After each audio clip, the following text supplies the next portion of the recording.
स्त्री का विश्वास। एक स्थान पर एक ब्राह्मण और उसकी पत्नी बड़े प्रेम से रहते थे, किंतु ब्राह्मणी का व्यवहार ब्राह्मण के कुटुंबियों से अच्छा नहीं था। परिवार में कलह रहता था। प्रतिदिन के कलह से मुक्ति पाने के लिए ब्राह्मण ने माँ बाप, भाई बहन और घर के बाकी सदस्यों को छोड़कर पत्नी को लेकर दूर देश में जाकर अकेले घर बसाकर रहने का निश्चय किया।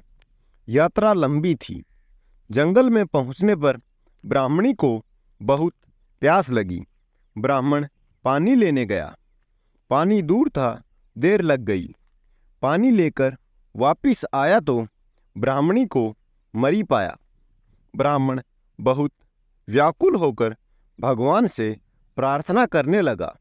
उसी समय आकाशवाणी हुई कि ब्राह्मण, यदि तू अपने प्राणों का आधा भाग इसे देना स्वीकार करे तो ब्राह्मणी जीवित हो जाएगी। ब्राह्मण ने यह स्वीकार कर लिया। ब्राह्मणी फिर जीवित हो गई। दोनों ने यात्रा शुरू कर दी। वहां से बहुत दूर एक नगर था।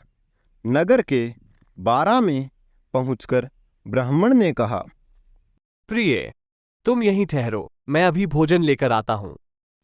ब्राह्मण के जाने के बाद ब्राह्मणी अकेली रह गई। उसी समय बारा के कुएं पर एक लंगड़ा किंतु सुंदर जवान रहट चला रहा था। ब्राह्मणी उससे हंसकर बोली, वह भी हंसकर बोला। दोनों एक दूसरे को चाहने लगे। दोनों ने जीवन भर एक साथ रहने का प्रण कर लिया। ब्राह्मण जब भोजन लेकर नगर से लौटा तो ब्राह्मणी ने कहा, ये लंगड़ा व्यक्ति भी भूखा है, इसे भी अपने हिस्से में से दे दो। जब वहां से आगे प्रस्थान करने लगे तो ब्राह्मणी ने ब्राह्मण से अनुरोध किया कि इस लंगड़े व्यक्ति को भी साथ ले लो, रास्ता अच्छा कट जाएगा। तुम जब कहीं जाते हो तो मैं अकेली रह जाती हूँ। बात करने को भी कोई नहीं होता। इसके साथ रहने से कोई बात करने वाला तो रहेगा। ब्राह्मण ने कहा, हमें अपना भार उठाना ही कठिन हो रहा है, इस लंगड़े का भार कैसे उठाएंगे? ब्राह्मणी ने कहा, हम इसे पिटारी में रख लेंगे। ब्राह्मण को पत्नी की बात माननी पड़ी।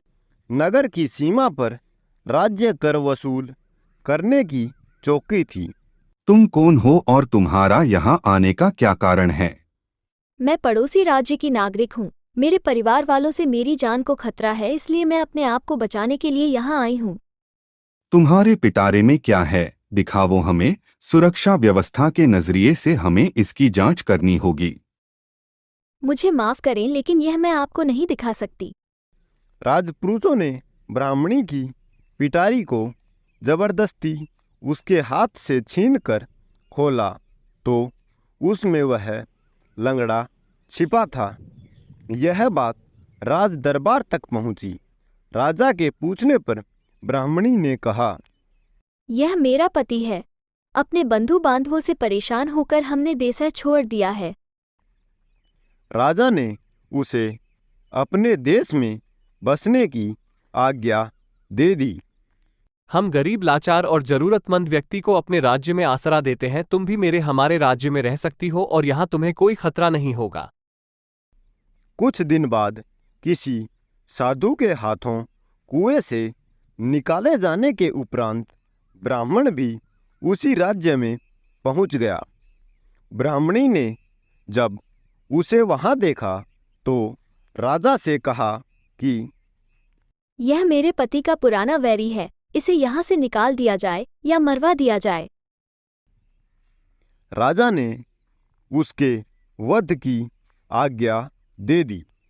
इस दुष्ट व्यक्ति को कल सुबह 9 बजे फांसी पर लटका दिया जाए। तुम्हारी अंतिम इच्छा बताओ अपराधी।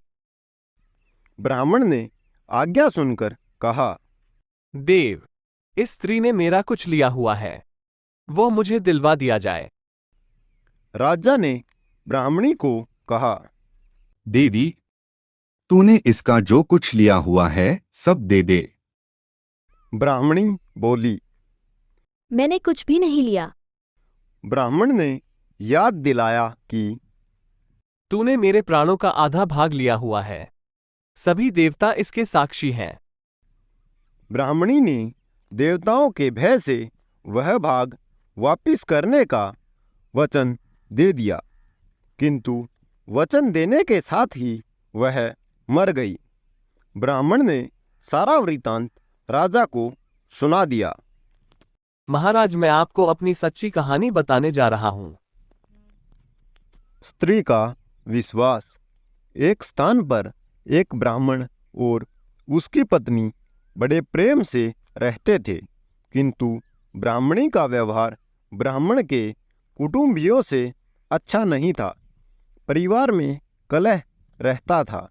प्रतिदिन के कलह से मुक्ति पाने के लिए ब्राह्मण ने माँ बाप, भाई बहन और घर के बाकी सदस्यों को छोड़कर पत्नी को लेकर दूर देश में जाकर अकेले घर बसाकर रहने का निश्चय किया। यात्रा लंबी थी। जंगल में पहुंचने पर ब्राह्मणी को बहुत प्यास लगी। ब्राह्मण पानी लेने गया। पानी दूर था, देर लग गई। पानी लेकर वापिस आया तो ब्राह्मणी को मरी पाया। ब्राह्मण बहुत व्याकुल होकर भगवान से प्रार्थना करने लगा। उसी समय आकाशवाणी हुई कि ब्राह्मण, यदि तू अपने प्राणों का आधा भाग इसे देना स्वीकार करे तो ब्राह्मणी जीवित हो जाएगी। ब्राह्मण ने यह स्वीकार कर लिया। ब्राह्मणी फिर जीवित हो गई। दोनों ने यात्रा शुरू कर दी। वहां से बहुत दूर एक नगर था। नगर के 12 में पहुंचकर ब्राह्मण ने कहा, प्रिय, तुम यहीं ठहरो, मैं अभी भोजन लेकर आता हूं। ब्राह्मण के जाने के बाद ब्राह्मणी अकेली रह गई। उसी समय 12 के कुएं पर एक लंगड़ा किंतु सुंदर जवान रहट चला रहा था। ब्राह्मणी उससे हंसकर बोली, वह भी हंसकर बोला। दोनों एक दूसरे को चाहने लगे। दोनों ने जीवन भर एक साथ रहने का प्रण कर लिया। ब्राह्मण जब भोजन लेकर नगर से लौटा तो ब्राह्मणी ने कहा, ये लंगड़ा व्यक्ति भी भूखा है, इसे भी अपने हिस्से में से दे दो। जब वहां से आगे प्रस्थान करने लगे तो ब्राह्मणी ने ब्राह्मण से अनुरोध किया कि इस लंगड़े व्यक्ति को भी साथ ले लो, रास्ता अच्छा कट जाएगा। तुम जब कहीं जाते हो तो मैं अकेली रह जाती हूँ। बात करने को भी कोई नहीं होता। इसके साथ रहने से कोई बात करने वाला तो रहेगा।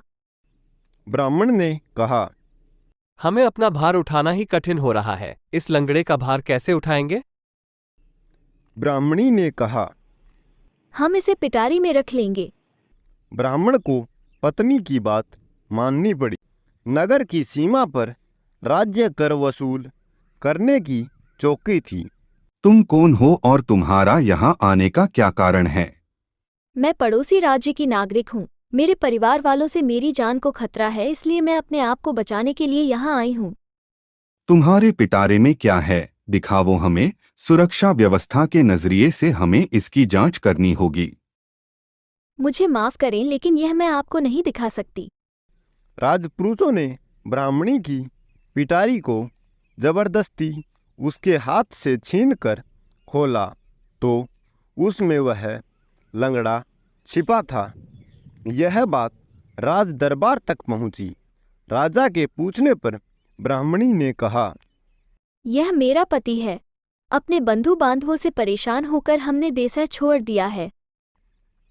राजा ने उसे अपने देश में बसने की आज्ञा दे दी। हम गरीब, लाचार और जरूरतमंद व्यक्ति को अपने राज्य में आसरा देते हैं। तुम भी हमारे राज्य में रह सकती हो और यहाँ तुम्हें कोई खतरा नहीं होगा। कुछ दिन बाद किसी साधु के हाथों कुएं से निकाले जाने के उपरांत ब्राह्मण भी उसी राज्य में पहुंच गया। ब्राह्मणी ने जब उसे वहां देखा तो राजा से कहा कि यह मेरे पति का पुराना वैरी है, इसे यहाँ से निकाल दिया जाए या मरवा दिया जाए। राजा ने उसके वध की आज्ञा दे दी। इस दुष्ट व्यक्ति को कल सुबह 9 बजे फांसी पर लटका दिया जाए। तुम्हारी अंतिम इच्छा बताओ अपराधी। ब्राह्मण ने आज्ञा सुनकर कहा, देव, इस स्त्री ने मेरा कुछ लिया हुआ है, वो मुझे दिलवा दिया जाए। राजा ने ब्राह्मणी को कहा, देवी, तूने इसका जो कुछ लिया हुआ है सब दे दे। ब्राह्मणी बोली। मैंने कुछ भी नहीं लिया। ब्राह्मण ने याद दिलाया कि तूने मेरे प्राणों का आधा भाग लिया हुआ है, सभी देवता इसके साक्षी हैं। ब्राह्मणी ने देवताओं के भय से वह भाग वापिस करने का वचन दे दिया, किंतु वचन देने के साथ ही वह मर गई। ब्राह्मण ने सारा वृत्तांत राजा को सुना दिया।